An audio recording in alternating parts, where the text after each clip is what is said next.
దేవుడా మంచి శిక్ష వేసినావు తండ్రి నాకు జీవితంలో. అందరూ కోయిటికి వచ్చిన వాళ్ళు గొర్రెల కాడ చేయాలా ఒంటెల కాడ చేయాలంటే ఓయమ్మా ఓనాయనా వద్దు తండ్రి ఆ బతుకు అంటనే. దీంట్లో అమ్మని దెంగ లాస్ట్కు దెంకచ్చి భగవంతుడు నన్ను దెంకచ్చి జీవాలుగానే బతికినాడు. చూడరా ఇదొక తమాషా ఎట్టుందో జీవితం అని.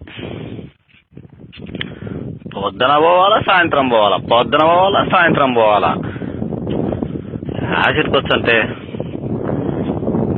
అమ్మ గుర్తాను నిజంగా. తిండిలే తిప్పలే నిద్రలే ఎన్నాళ్ళు చేయాలి ఈ పని. ఇంటిపై 4 గాడులు పెట్టుకుంటాపా ఏమన్నా కానీ 4 గాడులు పెట్టుకొని మెల్లిగా చిన్నంగులలో సాగులలో కలిసి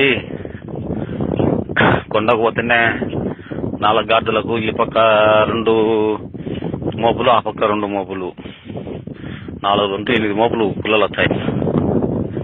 ఇష్టలేదైనా 1000 రూపాయలు లెక్క వచ్చాలి నా మడ్డవే.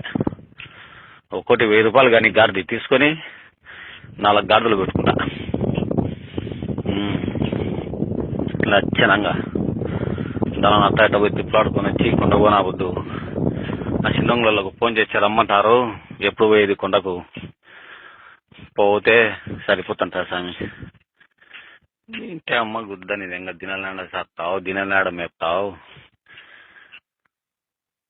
మనుషులు 60 ఏళ్ళు 70 ఏళ్ళు బతికేటోళ్ళు ఈ జీవాల కాడ తెచ్చే 50 ఏళ్ళకే చచ్చిపోయేటట్టున్నారు. 10-15 ఏళ్ళు ముందే చేస్తారంట. చాలా మంది చెప్తున్నారు తండ్రి. ఇక్కడ ఎంతమంది దంకొని పోయినారు, ఎంతమంది పారిపోయినారు, ఎంతమంది ఎన్ని బాధలు పడుతున్నారు తండ్రి. ఇక్కడ చూసిన వాళ్ళకి అర్థమవుతుంది పరమాత్మ. ఆడ ఇళ్ళ కాడ నీళ్ళకి ఏం అర్థమవుతుంది తండ్రి. ఈ బతుకొద్దు పరమాత్మ. దేవాది దేవా కాశిరెడ్డి నాయనా కరుణించు కాపాడు తండ్రి. నన్ను తొందరగా నా భార్య పిల్లల దగ్గరికి చేర్చు పరమాత్మ. నా భార్య పిల్లలను ఒక్కసారి చూపి తండ్రి చాలు. దేవుడా నారాయణమూర్తి ఏడుకుండలవాడ వెంకటరమణ నీ కొండకు ఎప్పుడు రావాలి తండ్రి మేము. పరమాత్మ గోవింద రప్పించుకో తండ్రి. తొందరగా రప్పించుకొని నన్ను నా భార్య పిల్లల దగ్గరికి చేర్చు పరమాత్మ. ఇది చూడు మళ్ళా ఒక్కటి వెనకనకనేది నెమ్మది ఎంగించుకుంటుంది. దీంతో చచ్చిపోయే పని అయిపోయింది నాకు. దీన్ని కాళ్ళకు తాడు కట్టి కుక్కని వేసే తీసాలి దీన్ని.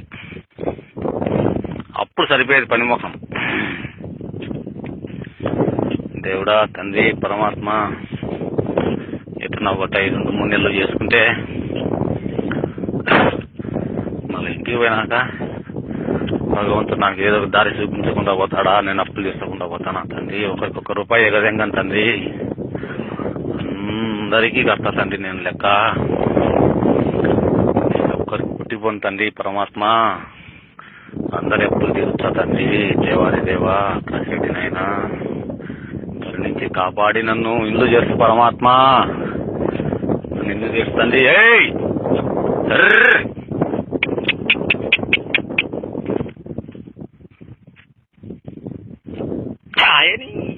కన్యా లెంగప్ప లెంగ పందులో పుట్టిన గుద్దాన్ని నెంగన్నారు. కొట్టి కట్టెలు ఎరిగిపోతున్నాయి. నా చేతులు నచ్చున్నాయి కానీ దీనిలో కొట్టినా ఒకటే బండ మీద కొట్టినా ఒకటే అన్నట్టు అయిపోయింది బతుకు. అమ్మ గుద్దని లెంగ బతుకు.